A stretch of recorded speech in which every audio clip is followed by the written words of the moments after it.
নমস্কার, আমি অভিক। অ্যাসপিরেন্টস কর্নারের আরও একটি ভিডিওতে আপনাদের সকলকে স্বাগত। আশা করি সকলেই খুব ভালো আছেন এবং সুস্থ আছেন।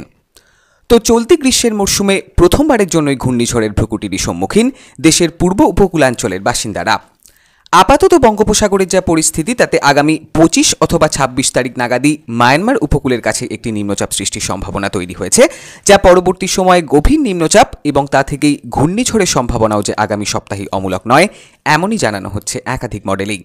উল্লেখ্য, অতীতের আয়লা কিংবা আমফানের মতন মারাত্মক ঘূর্ণিঝড়গুলিও এই মে মাসেই পশ্চিমবঙ্গের উপকূলে ধেয়ে এসেছে, যার দরুন আগামী সপ্তাহের সম্ভাব্য ঘূর্ণিঝড় নিয়েও ইতিমধ্যেই কিছুটা হলেও আতঙ্কিতই উপকূলাঞ্চলের বাসিন্দারা। তবে এই নিয়ে এখনও কোনো কনফার্ম আপডেট আইএমডির তরফে জানানো হয়নি এবং সেই সাথে এই ঘূর্ণিঝড়ের তীব্রতা নিয়েও বিশেষজ্ঞ মহলে বিভিন্ন মতপার্থক্যই পরিলক্ষিত হয়েছে গত বেশ কয়েকদিনেই। সেক্ষেত্রে এখনই বিশেষ আতঙ্কিত না হয়ে আবহাওয়া দপ্তরের আপডেটের দিকেই সকলকে নজর রাখতে অনুরোধ করব এবং এ নিয়ে যদি কোনো কনফার্ম আপডেট আগামী কয়েক ঘন্টায় প্রকাশ্যে আসে তার অবশ্যই আপডেট থাকবে আগামী ভিডিওতেই। প্রসঙ্গত, কেবল বঙ্গোপসাগরেই নয়, আরব সাগরেও বর্তমানে একটি গভীর নিম্নচাপ সুস্পষ্টই, যেটিও ঘূর্ণিঝড়ের আকারেই আগামী সপ্তাহে পশ্চিম উপকূলে আঘাত আনতে চলেছে, এমনই জানিয়েছেন একাধিক আবহাওয়া বিশেষজ্ঞই।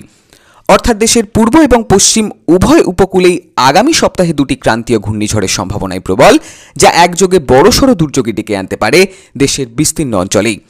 এক্ষেত্রে ঘূর্ণিঝড়ের সম্ভাবনা যেমন উভয় ক্ষেত্রে রয়েছেই, তেমনি প্রবল বৃষ্টিপাতের দরুন বন্যার আশঙ্কা, এমনকি ভূমিধসের মতন ঘটনাও বেশ কিছু অঞ্চলে পরিলক্ষিত হতে পারে, এমনও আশঙ্কা একাধিক মহলেই। তবে এর প্রভাবে মৌসুমি বায়ুর অগ্রগতি আরও দ্রুততার সাথেই ঘটতে পারে বলেও জানানো হচ্ছে এবং সেই সূত্রে দেশের বেশ কিছু অঞ্চলে সম্ভাব্য সময়ের আগেই বর্ষার প্রবেশ ঘটতে পারে বলে অভিমত প্রকাশ করেছেন একাধিক আবহাওয়া বিজ্ঞানী। প্রসঙ্গত, আরব সাগর ও বঙ্গোপসাগরের বর্তমান পরিস্থিতি এবং সেই সাথেই আনুষঙ্গিক অন্যান্য বিষয়গুলির বিচার করে দেশের পশ্চিম উপকূলের ঝড়টি বেশি শক্তিশালী হতে পারে বলেই মনে করা হচ্ছে এবং আগামী 29 অথবা 30 মে মধ্যরাত নাগাদই এটি গুজরাট উপকূলের কোনো অংশ দিয়ে ভূভাগে প্রবেশ করতে পারে, এমন সম্ভাবনাই প্রবল। উল্লেখ্য, আগামী 24 ঘন্টার মধ্যেই এই নিম্নচাপটি তৈরি হতে চলেছে বলে মনে করা হচ্ছে এবং সেই সূত্রে প্রায় সপ্তাহখানেকের বেশি সময় ধরেই সমুদ্রে ক্রমাগতই শক্তি বৃদ্ধি হতে পারে সম্ভাব্য এই ঘূর্ণিঝড়টির। অন্যদিকে বঙ্গোপসাগরের নিম্নচাপটি আগামী 25 অথবা 26 মে নাগাদই তৈরি হতে পারে, যা মায়ানমার উপকূলের ধার ঘেঁষে ক্রমাগতই ঘূর্ণিঝড় রূপে এগিয়ে আসতে পারে পশ্চিমবঙ্গ এবং বাংলাদেশ উপকূলের দিকেই।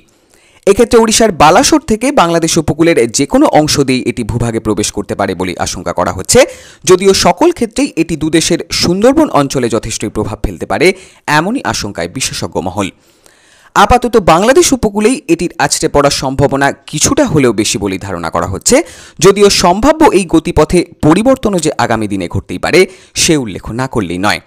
উল্লেখ্য, বর্তমান পরিস্থিতিতে আগামী 29 মে সকালেই এটি বাংলাদেশ উপকূলের কাছাকাছি পৌঁছাতে পারে এবং ওই দিন দুপুর নাগাদই বাংলাদেশের মাথাবাড়িয়া ও লালমোহন অঞ্চলের মধ্যবর্তী কোনো অঞ্চল দিয়ে এটির ভূভাগে প্রবেশের সম্ভাবনা প্রবল, এমনই র্যাডার চিত্র উঠে এসেছে বেশ কয়েকটি মডেলেই। সেক্ষেত্রে চলতি মরশুমের প্রথম এই ঘূর্ণিঝড়টি আগামী দিনে কতটা শক্তি বৃদ্ধি করে অথবা ঠিক কোন অঞ্চলের ওপর দিয়েই তার তাণ্ডবলীলা চালায়, আপাতত সেই আশঙ্কাতেই প্রহর গুনছেন পশ্চিমবঙ্গ ও বাংলাদেশ উপকূলের বাসিন্দারা। আজকের ভিডিওটি এই অবধি। দেশ বিদেশের এমনই সব গুরুত্বপূর্ণ খবর নিয়ে আবারও কথা হচ্ছে নতুন একটা এপিসোডেই। ততক্ষণের জন্য চ্যানেলটাকে সাবস্ক্রাইব করতে অনুরোধ করব, আর ভিডিওটা ভালো লাগলে লাইক ও শেয়ার করতেও ভুলবেন না। Have a good day. Signing off.